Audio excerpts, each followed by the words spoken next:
បាទសួស្តីបងប្អូនទាំងអស់គ្នាក្នុងបណ្ដាញសង្គម YouTube បាទស្វាគមន៍លោកអ្នកមកកាន់ Channel KEWEISI របស់ខ្ញុំបាទ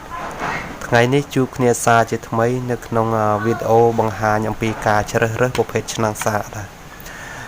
តើបងប្អូនគូជ្រើសរើសឆ្នាំងសាកប្រភេទណាដើម្បីឲ្យវាត្រូវជាមួយទូរស័ព្ទរបស់យើងនឹងសាកថ្មទៅលឿនហើយវាមិនងាយខូចថ្មបាទចឹងបើសិនបើបងប្អូនជ្រើសរើសយកប្រភេទឆ្នាំងសាកដែលពុំត្រូវបាទមានន័យថាបងប្អូនរើសយកប្រភេទធូរថ្លៃចឹងបងប្អូនទៅពេលដែលសាកភ្លើងទៅបងប្អូនប្រើរយៈពេលយូរបាទហើយអ្នកខ្លះប្រើដល់សឹងតែកន្លះថ្ងៃបាទប៉ុន្តែទូរស័ព្ទអត់បានពេញ 100% ទេគឺនៅតែលោតរហូតអញ្ចឹងបើសិនបើបងប្អូនជ្រើសរើសយកប្រភេទដែលមានតម្លៃដូចជាប្រភេទ brand បាទមានន័យថាបងប្អូនសាកទៅវាឡើងថ្មលឿនហើយក៏វាមិនងាយធ្វើឲ្យថ្មរបស់យើងនឹងខូចដែរបាទហើយការកាន់ភ្លើងរបស់វានឹងគឺបានយូរផ្ទុយទៅវិញបើសិនបើបងប្អូនជ្រើសរើសវាមិនបានត្រឹមត្រូវនោះទេវាមិនត្រឹមតែមិនកាន់ភ្លើងនោះទេតែថែមធ្វើឲ្យអាចខូចដល់ទូរស័ព្ទរបស់បងប្អូនទៀតបាទអញ្ចឹងថ្ងៃនេះខ្ញុំបានទិញប្រភេទឆ្នាំងសាក2-3ប្រភេទនេះបាទអានេះគឺជាប្រភេទដែលធូរថ្លៃខ្ញុំបានទិញដូចជាOppo ហើយអានេះគឺជា Samsung ដែរតែជាប្រភេទធូរថ្លៃហើយអានេះប្រភេទiPhone ក៏ជាប្រភេទធូរថ្លៃដែរហើយចំណែកអានេះគឺជាប្រភេទ Samsung ដែរប៉ុន្តែតម្លៃវាគួរសមដែរបាទហើយចំណែកអាពីរនេះខ្ញុំបានទិញដើម្បីធ្វើវីដេអូថតបង្ហាញបងប្អូននេះនេះគឺជាប្រភេទ brand របស់កុងហ្វូឡុងបាទអញ្ចឹងចង់ដឹងថាកម្លាំងឆ្នាំងសាកនេះវាមានគុណភាពខុសគ្នាបែបណាអញ្ចឹងខ្ញុំនឹងធ្វើវីដេអូបង្ហាញបងប្អូនទាំងអស់គ្នាដូចតទៅបាទ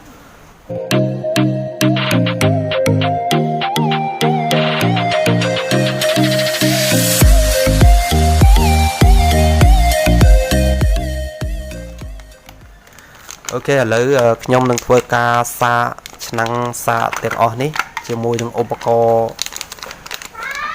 USB detector បាទអានេះបើយើងនិយាយតាមភាសាខ្មែរយើងទៅយើងអាចនិយាយបានថាជាឧបករណ៍មួយសម្រាប់តាមដានវ៉ុលហើយនឹងអំពែរបស់ឆ្នាំងសាកទូរស័ព្ទបាទអានេះឈ្មោះរបស់វាគឺ KEWEISI បាទហើយអានេះគឺជាឧបករណ៍សម្រាប់ load បាទយើងហៅថាជាបន្ទុកសម្រាប់យើងធ្វើតេស្តទៅលើប្រភេទឆ្នាំងសាកអស់នេះអូខេអញ្ចឹងខ្ញុំនឹងចាប់ផ្ដើមធ្វើការសាកវាម្ដងមួយដើម្បីឲ្យបងប្អូនបានមើលថាឆ្នាំងសាកទាំងអស់នេះវាមានគុណភាពខុសគ្នាបែបណាឥឡូវខ្ញុំសូមយកឌុយភ្លើងដើម្បីធ្វើការធ្វើតេស្តទាំងអស់គ្នាបាទឥឡូវដំបូងនេះខ្ញុំសូមធ្វើការធ្វើតេស្តជាមួយឆ្នាំងសាកដែលមានតម្លៃធូរថ្លៃនេះបាទវាអានេះជាប្រភេទ iPhone បាទនៅទីនេះវាដាក់5 វ៉ុល 1 អាំពែបាទផ្នែកចេញរបស់វាហើយចង់ដឹងថាវាដើរត្រឹមត្រូវឬយ៉ាងណាខ្ញុំចាប់ផ្ដើមធ្វើតេស្តឲ្យបងប្អូនមើលឥឡូវខ្ញុំដោតចូលភ្លើង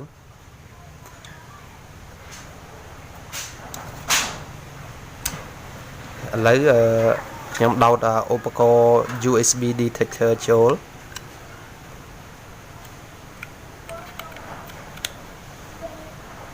អូខេឥឡូវតែពេលដែលយើងដោតUSB detector ទៅវាបង្ហាញចំនួនវ៉ុលវាគឺ5 វ៉ុលបាទហើយអំពែរបស់វាពេលដែលយើងអត់ទាន់ដាក់បន្ទុកទៅលើវាទេគឺវានៅ00ឥឡូវខ្ញុំនឹងយកបន្ទុករបស់វានេះបាទដើម្បីធ្វើតេស្តបង្ហាញបងប្អូនបាទនៅនេះវាកាលដែលយើងកាច់មកខាងនេះគឺ1 អាំពែ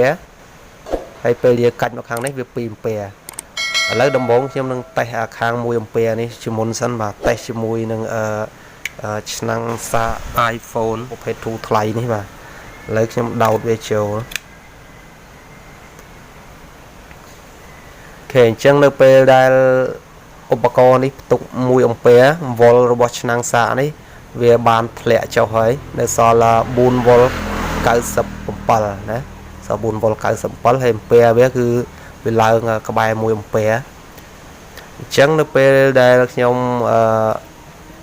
ដាក់ឧបករណ៍នេះខ្ញុំកាច់វាត្រឹម1អំពែទេឥឡូវខ្ញុំនឹងកាច់វាមកខាង2អំពែវិញតើឆ្នាំងសាកនេះវាធ្លាក់ទៅសល់ប៉ុន្មានអូខេឥឡូវឃើញថាភ្លើងរបស់វាចាប់ផ្ដើមងងឹតជាងមុនដោយសារវារងនៅការផ្ទុកនេះរហូតដល់2អំពែអញ្ចឹងនៅពេលដែលវារងការផ្ទុក2អំពែនេះវ៉ុលរបស់វានៅសល់តែ2វ៉ុល92ទេបងប្អូនអញ្ចឹងនៅពេលដែលបងប្អូនយកអាប្រភេទនេះទៅសាកទូរស័ព្ទក៏វាមានករណីដូចគ្នាអញ្ចឹងដែរនៅពេលដែលថ្មទូរស័ព្ទរបស់បងប្អូនវាចាប់ផ្ដើមសាកអញ្ចឹងវាធ្វើឲ្យអាឆ្នាំងសាកនេះវាប្រែប្រួលវាធ្លាក់វ៉ុលបាទអញ្ចឹងខ្ញុំនឹងធ្វើការដោះវាចេញហើយខ្ញុំសាកអាប្រភេទមួយទៀតបាទហើយអានេះខ្ញុំនឹងសាកជាមួយឆ្នាំងសាករបស់ Oppo ដែលមានតម្លៃធូរថ្លៃដែរនេះវាដាក់ផ្នែកចេញរបស់វាគឺ5វ៉ុល2000មីលីអាំពែគឺស្មើនឹង2អាំពែដែរឥឡូវខ្ញុំធ្វើការដោតភ្លើងសាកដើម្បីធ្វើតេស្តបង្ហាញបងប្អូនទៀតបាទ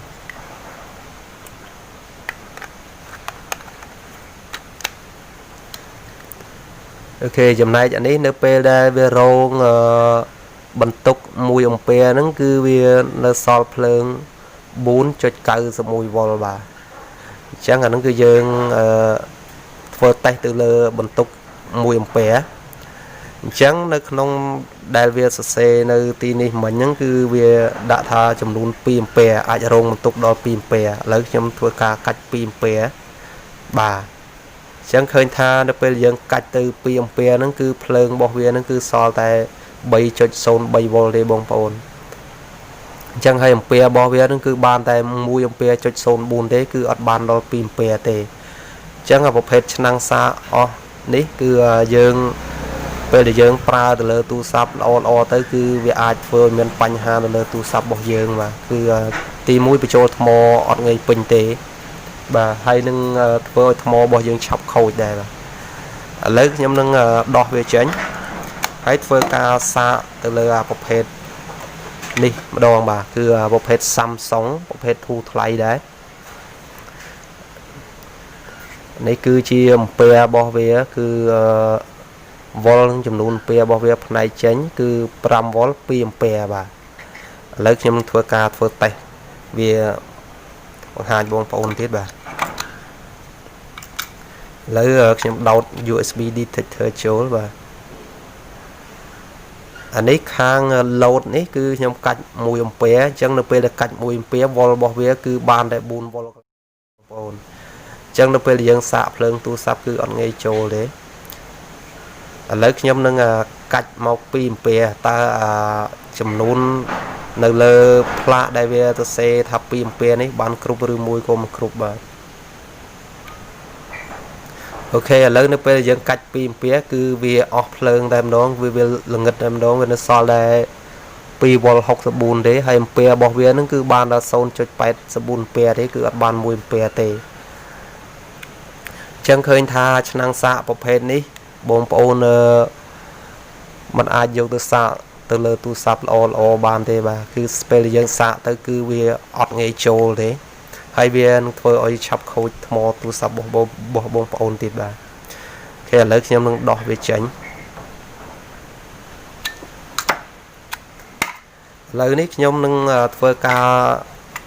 សាកជាមួយនឹងប្រភេទឆ្នាំងសាក Samsung ដែរប៉ុន្តែប្រភេទនេះគឺតម្លៃវាគឺគូសមដែរតម្លៃវារៀងថ្លៃគូសម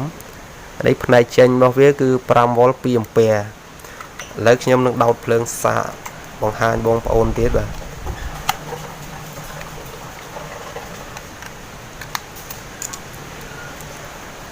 អូខេអានេះពេលដែលយើងចាប់ផ្ដើមកាច់ទៅលើ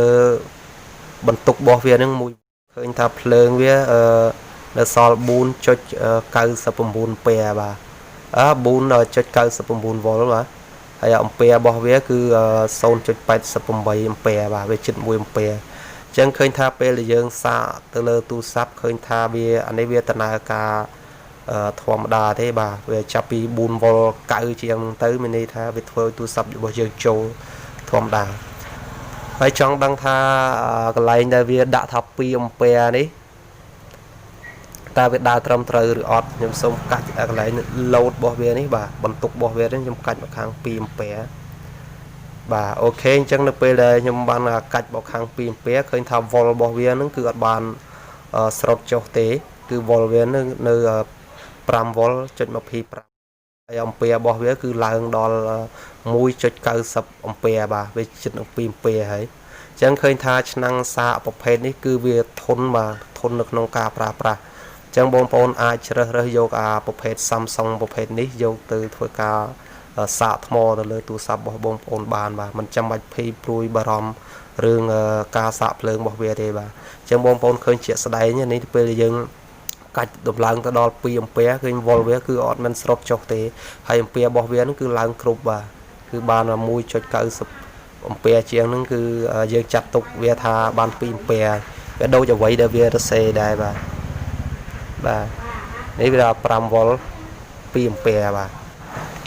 អូខេឥឡូវខ្ញុំនឹងធ្វើការប្រៀបធៀបរវាង Samsung ទាំងពីរនេះបាទឆ្នាំង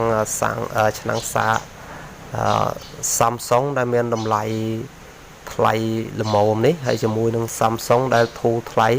ដែលខ្ញុំបានធ្វើតេស្តបង្ហាញបងប្អូនមិញនេះបាទគឺឆ្នាំងសាកប្រភេទនេះគឺវាអត់អាចសាកភ្លើងទៅលើទូរស័ព្ទរបស់បងប្អូនឲ្យល្អបានទេបាទអញ្ចឹងវាអាចបណ្ដាលឲ្យខូចថ្មទូរស័ព្ទដោយសារតែការសាកភ្លើងវាអត់បានគ្រប់គ្រាន់អញ្ចឹងរូបរាងវាបងប្អូនពិនិត្យមើលគឺថាវា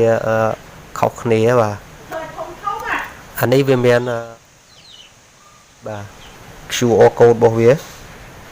ហើយរូបរាងវារាងវែងជាងរបស់ដែល on បាទហើយទម្ងន់របស់វានឹងគឺSamsung ដែលមានតម្លៃធូរល្មមហ្នឹងគឺមានន័យថាវាធ្ងន់ជាងហើយតម្លៃថោកនេះគឺវាស្រាលមែនតើបងប្អូនវាស្រាលអញ្ចឹងបងប្អូនត្រូវឆ្នាំវាទុកទៅនៅពេលដែលយើងទិញឆ្នាំងសាកយើងគួរតែជ្រើសរើសយកប្រភេទដែលវាមានតម្លៃថ្លៃនេះបាទតម្លៃនេះវាមិនថ្លៃណាប្រហែលទេប៉ុន្តែយើងអាចប្រើប្រាស់វាបានអញ្ចឹងខ្ញុំនឹងធ្វើការបកកញ្ចប់របស់ឆ្នាំងសាកbrand របស់កុងហ្វូឡុងនឹងធ្វើការបង្ហាញបងប្អូនមួយទៀតបាទតើដំណើរការរបស់វានឹងវាយ៉ាងដូចដេចវាខុសគ្នានឹងប្រភេទដែលយើងទិញតម្លៃក្រោមវានឹងវាខុសគ្នាប៉ុណ្ណាបាទសូមបកវាបន្តិចសិនបាទ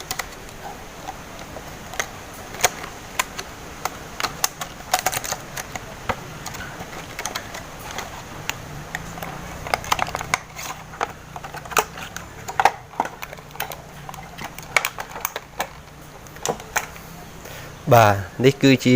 ឆ្នាំងសាកbrand របស់កុងហ្វូឡុងបាទ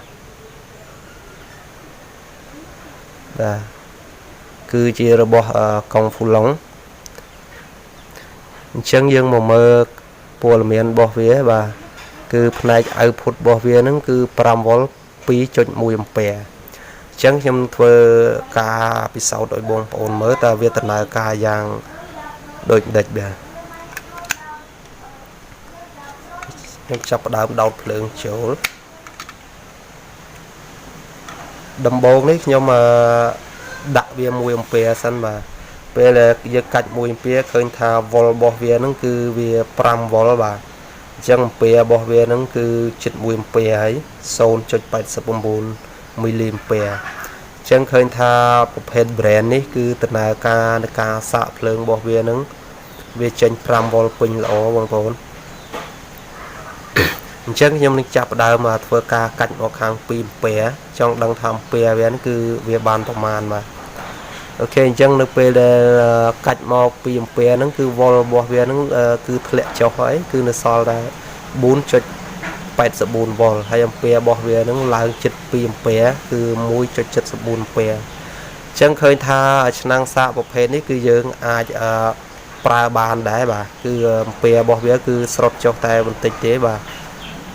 vol bỏ về nó cứ sọt cho tay một tích tế cứ 4.87 vol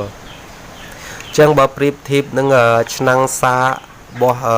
Samsung bộ phết đi bà bộ phết đầm men đầm lay xóm lầm mồm đi khơi tha vì bà hạ bà hai được nè đấy bông ổn năng xa này để là dân cách bọn tục bỏ về từ pin pé khơi tha vol bỏ về cứ mình sọt chọc tế hay ông pé bỏ về cô đài bàn trầm trời đài chẳng chấm này bỏ con phu long này cứ chia một hết brand này khơi tha về lệ chọc mình tịnh tụi đây và còn ta cứ dân ai với ca pra về bán đòi 100 bạch khi bà rõm rương ca xạ lên được tê bà cứ về được thôi ôi mô tu sắp bỏ bông ôn nâng về miền ca căn lên lò thì ok chẳng khơi tha năng xạ tiếng bay bộ phết ní bà cứ miền bộ phết Samsung thu thay ní hay năng bộ phết Oppo bộ là miền lại thu thay đây nứng hay năng này sản phẩm bộ iPhone mà bộ phết ở này cứ giờ mình ai vô về một pra bàn thế bà cứ vol bỏ về nó cứ chạy nhập trục tế chừng này ai này cứ giờ ai pra về bán mà pra cho mùi năng pra cho mùi nó bộ phết tu sắp đầu tiên thì bán cứ dân con này đồ xài về tới và giờ pra cho mùi iPhone cứ dân đồ xài bỏ iPhone đây đây vô lo bông ôn cu này tinh ôi về trâu nó tu sắp bỏ bông ôn tới đâm bay về miền phiệp ngay sưu nó không ca để dân sạp lên tới video lươn mà hay trong này hết brand công phu long đấy nó dân chặt tục thầu về lò đài bên tay bây giờ prip thip kia cho mùi này tới cứ tha ca pra bỏ về nó cứ về mình si kia làประมาณ đấy hay anh ấy về miền đầm lầy lấy anh ấy miền đầm lầy xong là màu đấy thế bà chẳng được nông video mà hàng ní cứ trong ban một hàng bon ôn ông pi ca để dân cu để chơi rất năng xạ có thể na đâm bay ở trời cho mùi nâng ca pra tu sắp đẩy bỏ dân bà ok chẳng video nâng cứ miền đây pan nâng thế bà xong ở con tràn chụp ngheនៅvideoក្រោយទៀតបាទ